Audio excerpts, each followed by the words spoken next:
Instagram scroll કરતા ક્યારેક તમે ઇન્ટરનલી કમ્પેર કર્યું છે? We conceive in 2 months and we are trying from 6 months. That is small comparison અને તે સ્ટ્રેસમાં કન્વર્ટ થઈ જાય છે એન્ડ સ્ટ્રેસ ક્વાઇટલી ફર્ટિલિટીને ઇમ્પેક્ટ કરે છે. જો તમે રોજ આ રીતે સ્ક્રોલિંગ કરતા હોય અને પ્રેગ્નન્સી પ્લાનિંગ કરતા હોય તો આ વિડીયોને ધ્યાનથી સાંભળજો. મોર્નિંગમાં ફોન હાથમાં અને ઇન્સ્ટાગ્રામને open, someone post baby bump photos, another friend pregnancy announcement, smile કરો છો પણ અંદરથી એક થોટ આવે છે, વાય નોટ અસ? ક્લિનિકમાં ઘણી વુમન ઇનડાયરેક્ટલી આને મેન્શન કરે છે. ડોક્ટર, મારી આજુબાજુમાં ઘણા બધા લોકોએ કન્સીવ કરી લીધું છે. એક્સટર્નલ એનાઉન્સમેન્ટ ઇન્ટરનલ એન્ઝાયટી બનાવે છે અને એન્ઝાયટી હાર્મોનલ રિધમને ડિસ્ટર્બ કરે છે. આયુર્વેદા એક્સટર્નલ નોઇઝને ઓછું કરવાની સલાહ આપે છે. વાય? બટ ફર્ટિલિટી કામ નર્વસ સિસ્ટમની અંદર જ ફ્લરિશ કરે છે. When you consistently scroll, mind alert મોડમાં રહે છે અને એલર્ટ મોડ સ્ટ્રેસને રિસ્પોન્સ આપે છે.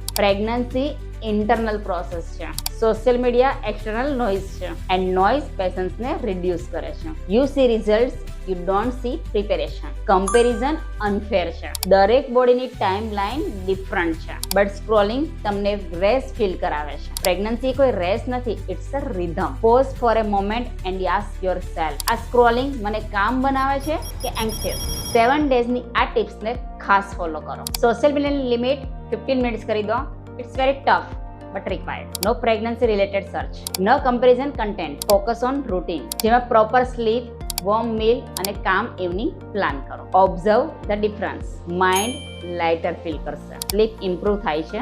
Less comparison કરો છો તો વધારે peaceful feel થાય છે. જેટલું વધારે peaceful feel થાય છે એટલા તમારા hormones વધારે better થાય છે. સોશિયલ મીડિયા તમને ક્યારેય જો એન્ક્સિયસ ફીલ કરાવ્યું હોય તો કોમેન્ટમાં ડિટોક્સ લખો. આને નોર્મલાઇઝ કરો જેનાથી મેન્ટલ હેલ્થ ઇમ્પ્રૂવ થશે. સબસ્ક્રાઇબ કરો અમારી ચેનલને રિયલ અને પ્રેક્ટિકલ ગાઈડન્સ માટે.